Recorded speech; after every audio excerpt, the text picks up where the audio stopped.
Em meados de fevereiro de 2013, os funcionários do Hotel Cecil, em Los Angeles, receberam uma reclamação peculiar: o tom escuro da água potável. As pessoas relataram que ela tinha um sabor estranho e um cheiro desagradável.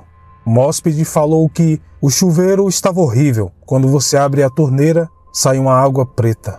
Um trabalhador da manutenção então foi enviado para investigar os tanques de água no terraço do prédio, e quando ele levantou a tampa de aço de um dos tanques, entrou em choque, pois dentro estava o corpo nu e completamente inchado de Elisa Lam.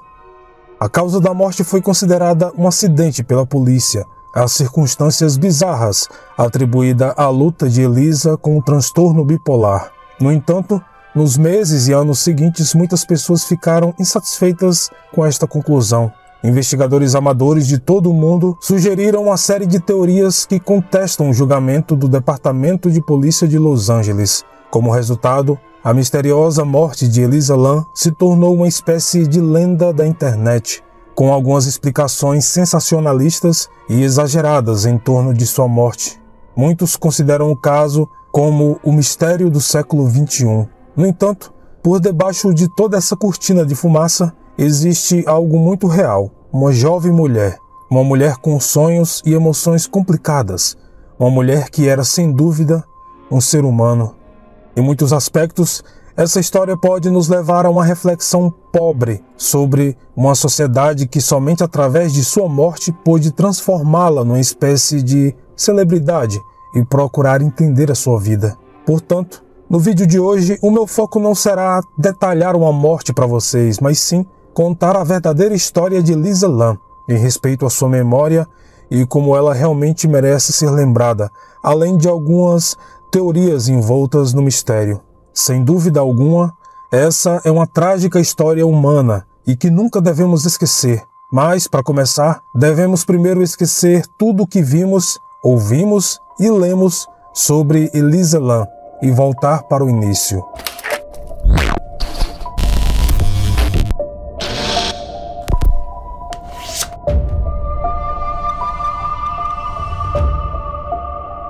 No dia 30 de abril de 1991, em Vancouver, no Canadá, Ina Lam deu à luz a uma menina. Ela e seu marido David batizaram a criança com o nome ocidental de Elisa, e devido às origens orientais da mãe, seu nome cantonês era Lam Ho Yi. Ao longo dos seus primeiros anos de escola, Elisa era conhecida por ser uma garota equilibrada e atenciosa, que participava ativamente dos trabalhos da escola e ajudava sua comunidade como voluntária. Ela cresceu e se tornou uma jovem simpática e conhecida por sempre estar disposta a ajudar os outros. Aos 21 anos, Elisa estudava na Universidade da Colômbia Britânica. Nessa época, ela foi diagnosticada com um transtorno bipolar e estava se tratando através de meditação em um centro especializado, além de tomar alguns medicamentos e visitar um psiquiatra regularmente. Apesar disso, Elisa não deixou a doença mental definir quem ela era ou limitar seus sonhos.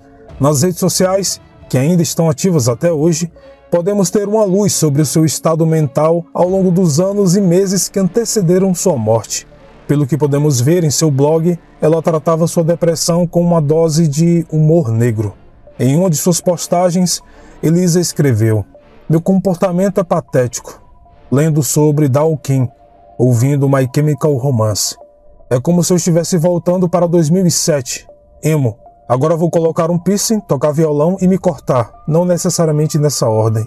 Ela também costumava escrever postagens autodepreciativas e usava seu blog como uma muleta emocional, um diário online genuinamente emotivo para ela expulsar, dissecar e analisar sua doença mental. Elisa postava com frequência e muitas vezes com profundidade. Certa vez ela contou sobre uma recaída e depressão, relatando que havia desmoronado devido às pressões de várias responsabilidades acadêmicas. Às vezes, suas postagens tinham um tom mais sombrio, o que nos ajuda a entender melhor como ela lutava contra a doença.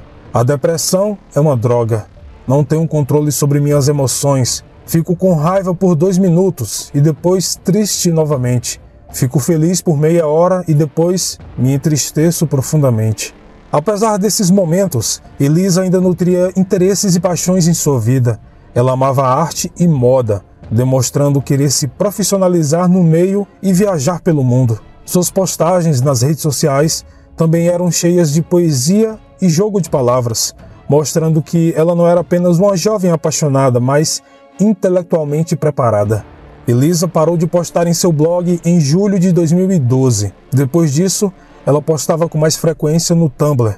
E com o passar do tempo, os momentos mais sombrios de sua depressão pareciam ter acabado, pelo menos em suas postagens. Em janeiro de 2013, apenas um mês antes de seu desaparecimento, suas publicações eram muito mais otimistas, com um forte desejo de superar sua depressão. Elisa gostava muito de George Eliot, o pseudônimo de Mary Ann Evans, uma romancista autodidata britânica que usava o nome masculino para que seus trabalhos fossem levados a sério.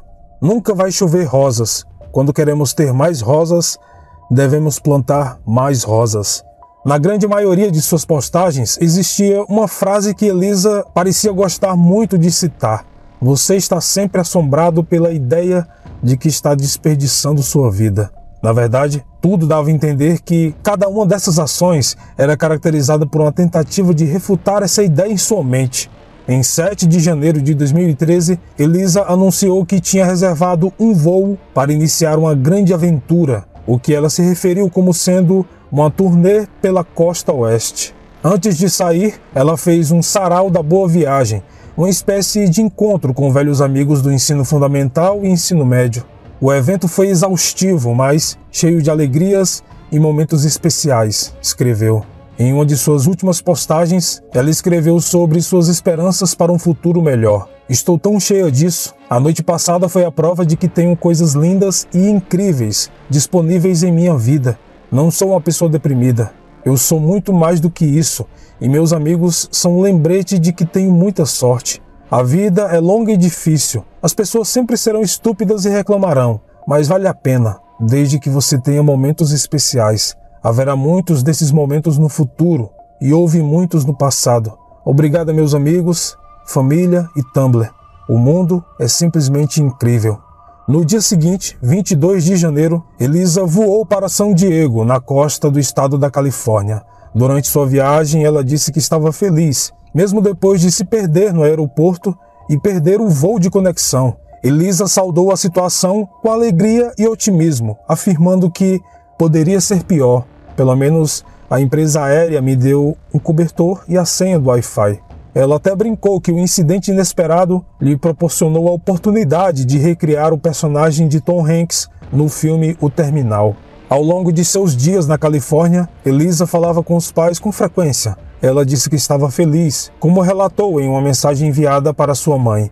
Hoje eu dormi, tomei um longo banho quente, me empanturrei com um jantar que custou $3. Isso tem sido muito produtivo e agradável. Sério, não fiz nada em San Diego que estava fora da minha rotina normal em casa. Eu faço o que eu quero. Afinal, eu gosto da minha casa, do conforto e de vez em quando faço algo totalmente impulsivo e imprudente, como dizer para um cara que acabei de conhecer que gosto dele. No dia 29, Elisa chegou a Los Angeles e se hospedou no Hotel Cecil, reservando uma estadia de 3 noites. Situado perto da famosa área de Skid Row, no centro de Los Angeles, o Cecil não tinha a mais limpa das reputações. O hotel, também conhecido como Stay on May, recebeu inúmeras críticas de seus hóspedes ao longo dos anos. Uma mulher contou que em 2011, um funcionário do estabelecimento a espiava pela abertura do banheiro enquanto ela tomava banho. A própria região de Skid Row era conhecida por ser uma das maiores populações de desabrigados dos Estados Unidos, com aproximadamente 10 mil pessoas morando nas ruas. A última postagem de Elisa no Tumblr capturou a natureza degradada da área. Ela estava usando um telefone celular que havia pego emprestado de um amigo, depois que perdeu o dela alguns dias antes, no dia 27. Depois disso, ela não escreveu mais, nem falou com os pais. No dia 31 de janeiro, um trabalhador do Cecil foi a última pessoa conhecida que a viu com vida. Na manhã seguinte, 1º de fevereiro, Elisa não fez check-out no hotel e o funcionário da recepção registrou uma queixa na polícia, achando que teria levado um golpe. No dia 6 de fevereiro, o Departamento de Polícia de Los Angeles divulgou os detalhes do desaparecimento de uma jovem mulher de Vancouver. No dia seguinte, os policiais deram uma entrevista coletiva sobre o desaparecimento de Elisa Lam. A preocupação com Elisa aumentou e os investigadores divulgaram imagens de uma câmera de segurança do elevador do hotel, gravado pouco depois da meia-noite do dia 1º de fevereiro, sendo a última localização conhecida de Elisa. A filmagem mostra a jovem com um comportamento, no mínimo, estranho. Poucos dias depois, no dia 19 de fevereiro, o Departamento de Polícia de Los Angeles recebeu um telefonema do hotel, relatando a descoberta de um corpo. Depois que vários hóspedes reclamaram da má qualidade da água e um funcionário encontrou o corpo da mulher. Um dos principais detetives do caso chegou ao local naquela tarde e confirmou que o corpo era de fato de Elisa Lam. A cobertura do Cecil Hotel, um prédio de 15 andares construído na década de 20, tinha 4 tanques de água de 1.000 galões, usado para abastecer os quartos. O corpo foi encontrado flutuando com a face para cima em um desses tanques, que parecia estar relativamente cheio. A trava de segurança, em uma espécie de escotilha de metal, havia sido removida, mas a porta estava fechada. Também foram encontrados o cartão-chave do quarto de Elisa, um relógio, roupas e sapatos pertencentes a ela. No dia 21 de fevereiro, uma autópsia foi realizada. O relatório só foi divulgado ao público vários meses depois, no final de junho. No dia 15, a perícia constatou que a morte de Elisa foi acidental. Contudo, 3 dias depois, no dia 18, a conclusão foi alterada para a causa da morte não pôde ser determinada. No entanto, antes do relatório ser divulgado ao público, o laudo foi mais uma vez alterado e voltou à conclusão original.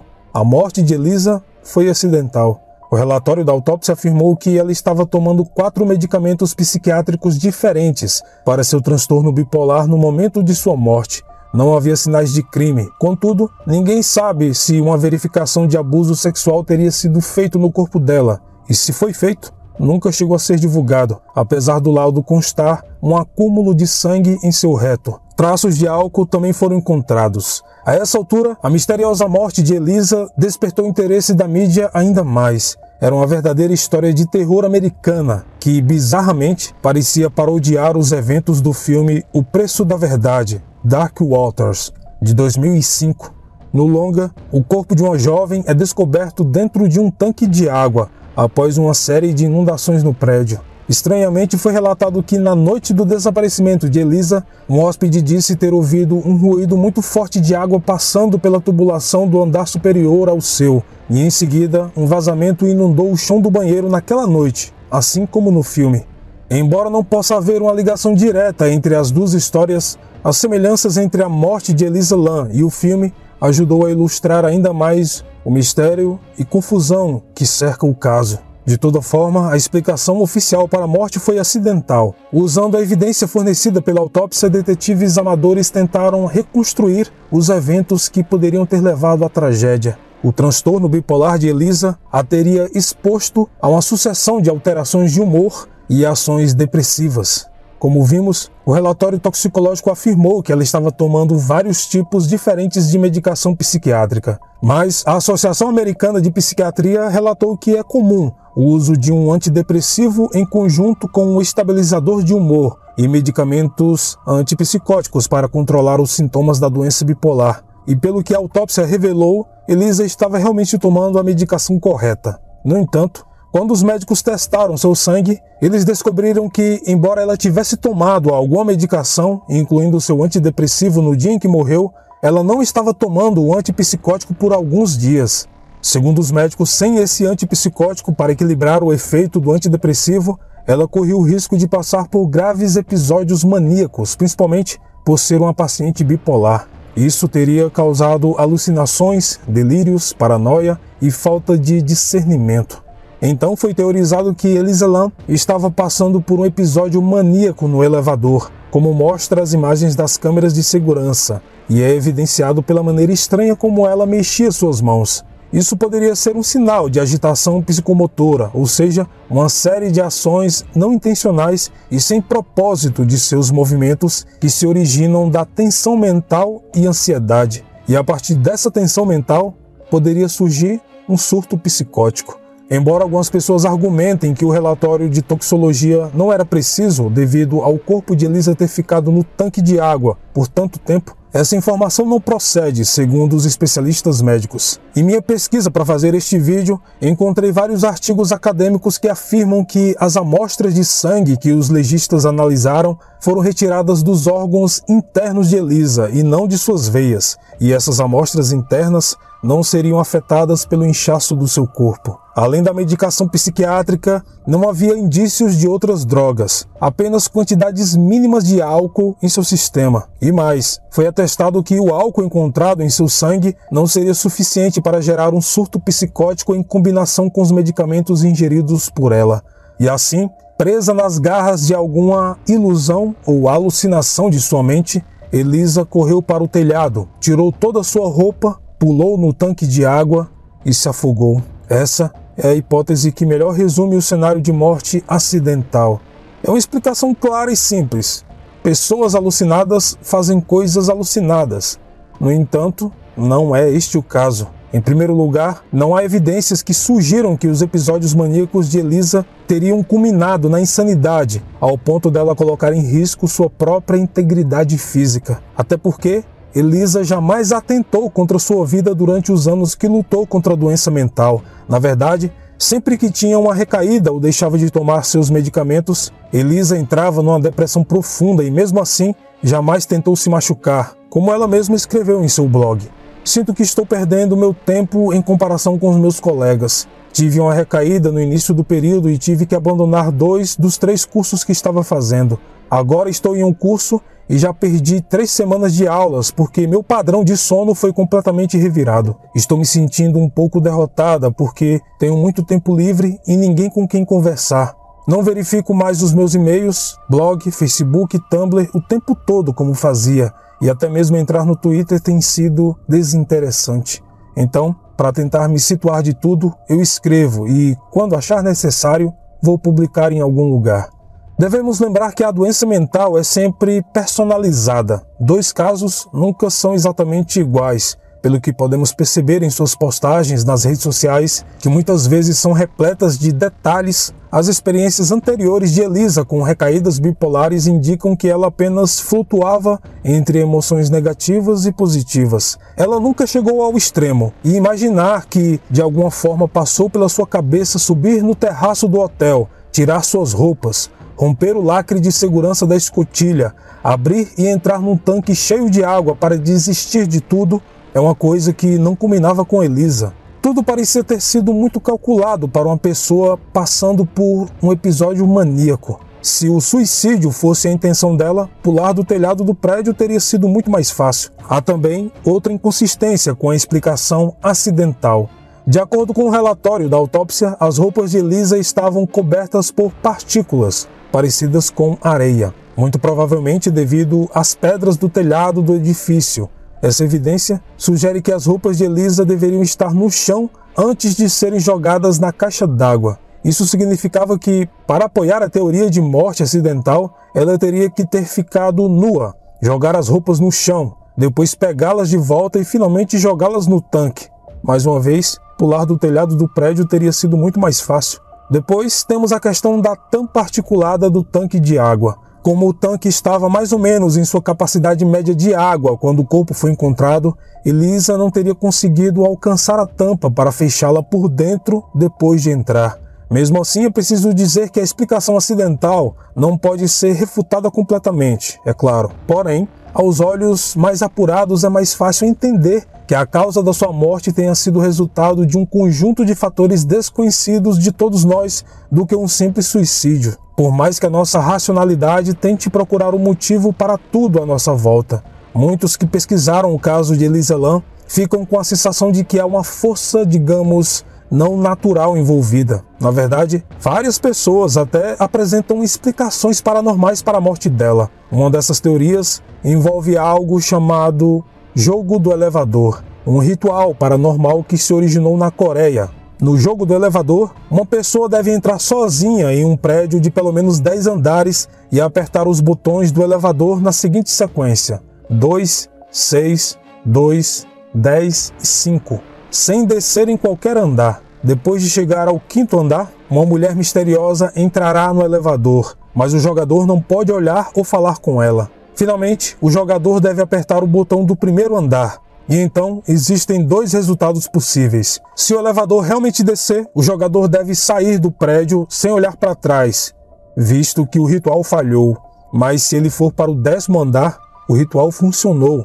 E assim que a pessoa deixar o elevador, ela estará em uma dimensão paralela. Dessa forma, você terá acesso ao outro mundo, uma espécie de mundo invertido, tomando como referência o seriado Stranger Things. Este lugar se parece muito com o nosso mundo, mas é escuro e vazio, exceto por uma cruz vermelha que se pode observar ao longe. A teoria sugere que Elisa Lam falhou no jogo, olhou para a mulher misteriosa e não saiu do prédio, ou foi bem sucedida e enviada para outra dimensão. Alguns afirmam que Elisa estava jogando aquele jogo no elevador. As imagens divulgadas pela polícia mostram ela pressionando muitos botões, aparentemente com alguma intenção. Em seguida, a vemos se escondendo no canto, como se estivesse tentando evitar alguém. Será que a mulher demoníaca do jogo do elevador reivindicou sua vida? Para muitas pessoas que não acreditam no paranormal, isso parece besteira, uma futilidade, mas, como já disse antes, existe muito mais lógica em acreditar no sobrenatural do que em morte acidental. Mas não estou aqui para julgar a crença de ninguém. Cada um tome para si o que acredita. No entanto, existe um caso muito semelhante ao de Elisa Lam, ocorrido em Kuala Lumpur, no ano de 2015. Um homem de 45 anos foi encontrado morto em uma caixa d'água no telhado de um condomínio, sem ferimentos ou traumas visíveis. O afogamento foi descartado como causa da morte, pois não houve retenção de água nos pulmões. Não só isso, o tanque de água estava trancado por fora, com as únicas chaves na recepção do prédio. Outro caso parecido aconteceu em Singapura, no ano de 2011, quando o corpo de uma empregada doméstica de 30 anos foi encontrado em uma caixa d'água em circunstâncias semelhantes. Será que todas essas mortes misteriosas estão de alguma forma ligadas ao jogo do elevador? Independentemente de qualquer coisa, essa explicação seria uma evidência altamente circunstancial, na melhor das hipóteses. Como é comum em casos e eventos inexplicáveis, o bizarro muitas vezes parece a solução mais viável. Particularmente, eu não acredito que tenha sido o jogo do elevador. Alguns investigadores que estudaram as filmagens do hotel alegam que Elisa estava no 14º andar. E segundo o jogo, para que a sequência maligna dê certo, você precisa estar no 10º andar. Supondo, é claro, que tal coisa seja possível. Há, no entanto, como muitos amantes de crimes devem saber, uma conexão macabra e paranormal no 14º andar do Hotel Cecil. E isso é inegável, até para os mais céticos como eu. Entre 1984 e 1985, Richard Ramirez, o notório serial killer, também conhecido como Night Stalker, morava no 14º andar do Hotel Cecil. Durante seu ano de terror, Ramirez ficou conhecido por matar e violar pelo menos 12 pessoas, usando este hotel como base. Ele também era conhecido por ser satanista e confessou ter realizado rituais nefastos no telhado do prédio. Algumas pessoas afirmam ter visto um espectro sombrio entrar no elevador durante a filmagem, sugerindo que o Night Stalker estava continuando seu trabalho sangrento na vida após a morte. E Elisa foi mais uma de suas vítimas. Inclusive, essa teoria foi muito difundida em diversos sites nos últimos anos, com pessoas até desenhando o esboço do serial killer nas imagens capturadas pela câmera do elevador. No entanto, há um problema muito sério com essa teoria. E mais, eu posso garantir a você que Elisa jamais poderia ter sido morta pelo fantasma de Richard Ramirez, mesmo você acreditando no sobrenatural ou não. E a explicação é bem simples. Ramirez ainda estava vivo quando Elisa Lam morreu. Ela desapareceu no dia 1º de fevereiro de 2013 e Richard Ramirez faleceu em 7 de junho daquele ano. Assim, a teoria do fantasma de Ramirez é impossível, mas evidências sugerem que muitos hotéis da região têm um passado sombrio, não só o Hotel Cecil. Afinal, todos são resquícios de uma época glamurosa que escureceu repentinamente após a Grande Depressão no final da década de 20. O que antes eram hotéis elegantes e luxuosos, apresentando inovação, estilo e uma arquitetura invejável, caíram no ostracismo rapidamente, tornando hotéis baratos e pensões. A região de Skid Row se tornou a área com a maior população de desabrigados dos Estados Unidos. Em 2007, foi relatado que entre a população sem teto de Los Angeles acontecia uma morte por dia. Suicídios também eram comuns na região, com relatos de pessoas saltando do alto dos prédios até 2009. Assim, qualquer lugar nessa área de Los Angeles existe uma história de morte e assassinato de todos os tipos. O Cecil não é uma exceção. No entanto, desde a morte de Elisa Lam, a história sombria do hotel ganhou mais apelo do grande público. Pessoas afirmam que desde sua construção em 1924, houve pelo menos 15 mortes causadas por eventos não naturais no prédio. O lugar virou o ponto preferido, digamos assim, dos saltadores. Em 1944, inclusive, uma mulher, sem saber que estava grávida, teria dado à luz a uma criança no banheiro do hotel. Ela então, em um surto psicótico, jogou a criança pela janela. E para aumentar ainda mais o ar sombrio do lugar, Richard Ramirez, como dito, não foi o único serial killer hospedado no hotel. Jack Unterweger passou uma temporada lá em 1991, durante sua matança. Ele atraía garotas de programa para a saída de incêndio do hotel e as estrangulava com seus sutiãs. Devido a tanta coisa, algumas pessoas sugerem que esses assassinos foram, de alguma forma, influenciados por uma entidade maligna que reside no Cecil, e essa mesma entidade teria levado Elisa a se suicidar. Na verdade, alguns acreditam que a morte de Elisa pode ter sido encenada por uma seita sinistra que desejavam demonstrar novas tecnologias de invisibilidade e praticar o terrorismo biológico. Essa narrativa afirma que este suposto culto demoníaco atraiu Elisa para o hotel, talvez por meio de um jovem bonito que a seduziu online. Afinal, Elisa era conhecida por fazer novos amigos na internet com frequência. É dito que Elisa se tornou parte de um plano sinistro para divulgar as capacidades desta nova tecnologia de invisibilidade. Alguns afirmam que na imagem do elevador ela estaria conversando com alguém vestida com esse manto invisível. Ela teria sido morta por esse grupo, com o seu corpo sendo usado para espalhar uma nova forma resistente de tuberculose por meio do abastecimento de água do hotel. Eu devo admitir que é uma suposição fantástica, com certeza, mas totalmente sem nexo. Essa conspiração malévola não tem provas tangíveis. Na minha humilde opinião, existe uma teoria recente que parece ser a que melhor explica essa tragédia. Segundo o jornal Los Angeles Times, um dos hóspedes do Hotel Cecil era um homem chamado Alvin Taylor, que na época tinha 68 anos, um criminoso sexual condenado que gozava de sua liberdade. Mas Taylor não era o único suspeito. O filho adotivo dele, Aiden, também morava lá. Ambos já moravam há anos no lugar, e com a mudança da direção em 2013, uma nova administração pretendia esvaziar o local para deixá-lo mais moderno e assim poder cobrar mais dos seus inquilinos. Afinal, até aquela altura, o Cecil parecia mais uma pensão de baixa renda do que um hotel propriamente dito. Talvez Taylor e seu filho tenham se sentido ameaçados. Foi revelado que os dois discutiam com frequência com os funcionários do hotel e viviam reclamando das instalações quando novos hóspedes chegavam, dizendo que o lugar era mal iluminado, a água tinha um gosto ruim ou mesmo que coisas estranhas aconteciam por lá. É verdade também que muitas pessoas que pernoitavam no Cecil relatavam que foram roubadas durante a noite ou mesmo eram ameaçadas por ligações misteriosas.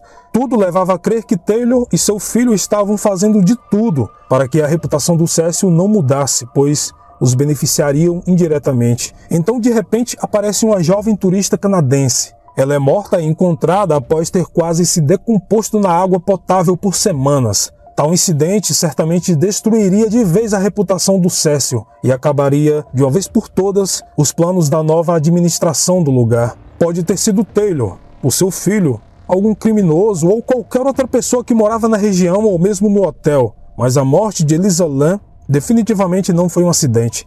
Ao lado da suspeita lançada sobre os inquilinos, também é preciso ter em mente que um hotel, por sua própria natureza, está repleto de pessoas estranhas de passagem, com seus moradores se mudando constantemente. Na verdade, durante o processo judicial, após a morte de Elisa, os detetives afirmaram que havia uma segunda filmagem gravada antes do vídeo do elevador, que mostrava Elisa com dois homens misteriosos no lobby do hotel. A imagem mostrava Elisa recebendo uma caixa desses homens. Em seguida, ela entrava no elevador, onde vemos a famosa gravação. Segundo o detetive-chefe do Departamento de Polícia de Los Angeles, infelizmente essa gravação, de alguma forma, se perdeu. Não se tem informações de quem eram esses homens, ou mesmo o conteúdo da caixa, tampouco onde ela foi deixada. Reexaminando a filmagem do elevador, é perceptível que Elisa inicialmente aperta o botão para ir para outro andar, mas o elevador não se move. Depois de um tempo, ela parece olhar para fora do elevador rapidamente, como se procurasse ver alguém. Em seguida, ela recua para o canto do elevador. Outro ponto estranho da história de Elisa é que algumas pessoas afirmam que seria impossível alguém chegar ao telhado do hotel sem acionar um sistema de alarme, mas um youtuber chinês, apenas um mês após a descoberta do corpo de Elisa, foi até o Hotel Cecil, em março de 2013, e fez uma gravação para o seu canal. Durante todo o percurso que o youtuber fez, nenhum alarme soa, e ele consegue rapidamente chegar até os tanques de água, que inclusive estavam com as tampas abertas. Então podemos afirmar com certeza que qualquer um poderia ter levado Elisa para o telhado sem ser notado.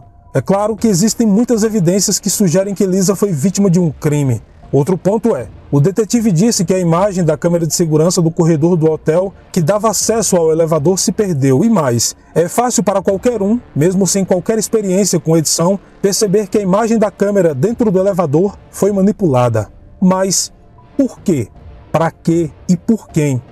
O carimbo da data e hora do canto inferior esquerdo parece ter sido deliberadamente corrompido. 1 minuto da filmagem foi apagado e o vídeo foi desacelerado. Apenas alguém com acesso ao sistema de filmagem de segurança do hotel pode ter feito isso. Mas então, por que arriscaria adulterar as provas e ser possivelmente processado? Uma pergunta melhor é, como a polícia não percebeu que a filmagem foi adulterada? Foi sugerido que os policiais estavam tentando esconder um espectador inocente para evitar implicá-lo no caso. Sem dúvida, essa lógica é falha também. Qualquer pessoa que apareça na filmagem de um caso de desaparecimento depois da meia-noite certamente justificava uma investigação mais aprofundada contra ela. Então, mesmo se aceitarmos essa explicação, por que 1 minuto inteiro foi apagado? Não é preciso 1 minuto para alguém passar na frente de uma câmera. Foi declarado também que a polícia estava relutante em divulgar essa imagem ao público. E agora, mais uma vez, entramos no reino da conspiração. Ou a equipe do hotel foi de alguma forma cúmplice no assassinato de Elisa Lam, ou a polícia adulterou o vídeo por algum motivo obscuro. Os limites criativos das teorias são ilimitados, e isso só aumenta o mistério e desconfiança. Será que a polícia realmente esteve envolvida na morte de Elisa? Ou eles estavam encobrindo alguém influente e poderoso? Realmente, temos muitas perguntas e poucas respostas, mas como diria o bom e velho Sherlock Holmes, é um erro capital teorizar antes de se ter as informações. As pessoas começam a torcer os fatos para que se encaixem nas teorias, em vez de formular teorias que encaixem os fatos. Parece que a polícia estava determinada a culpar a morte de Elisa Lam em um acidente causado por sua doença mental desde o começo, sem explorar qualquer outra possibilidade. Ao fazer isso, eles distorceram os fatos para se adequar à sua teoria. Ela tinha uma desordem bipolar, portanto, essa deve ter sido a razão pela qual se matou, embora não exista qualquer evidência disso, como falamos ao longo do vídeo. Depois, os legistas entram em conflito. Primeiro dizem que a morte foi acidental, depois dizem que o laudo era inconclusivo e depois voltam para a morte acidental. Pelas evidências coletadas, não parecia que Elisa estivesse de alguma forma instável em Los Angeles. Pelo contrário, ela disse que estava feliz horas antes de sumir. Em suas postagens nas redes sociais, ela claramente tinha planos para o futuro. Elisa era uma apaixonada pela vida, sim, pois se não fosse, ela não lutaria diariamente contra uma doença que a corrompia. Era jovem, bonita, sorridente, inteligente e às vezes depressiva, mas nunca houve nada que a fizesse pelo menos cogitar em suicídio, nem em suas publicações e tampouco em conversas com amigos e familiares. Na verdade, durante a sua estadia no Hotel Cecil, uma das últimas pessoas a interagir com ela foi Katie Orphan, gerente de uma livraria nas proximidades. Orphan afirmou que Elisa comprou alguns livros e lembrancinhas para dar de presente a amigos e familiares quando voltasse a Vancouver, e até brincou dizendo que comprou tanta coisa que não saberia como embarcar no avião. Ou seja, Elisa tinha planos de voltar para casa. Ela comprou presentes. Então, como algumas horas depois, decidiu tirar sua própria vida. As coisas que ela comprou, assim como sua bagagem, nunca foram encontradas. Eu não acredito que tenha sido um suicídio, um acidente. Para mim é mais fácil acreditar no fantasma, serial killer, mundo invertido ou até numa conspiração internacional do que apenas aceitar isso. Uma morte acidental não deixa tantas pontas soltas, além das visíveis falhas da investigação policial. O que posso afirmar é que este foi um terrível e trágico fim para uma jovem que tinha uma longa e promissora vida pela frente. Este foi o vídeo de hoje. Muito obrigado por assistir até aqui. Considere se tornar um membro do canal e nos siga nas redes sociais, em especial o nosso Instagram, @paralelometafórico. Como sempre, nos vemos nos comentários. Até mais.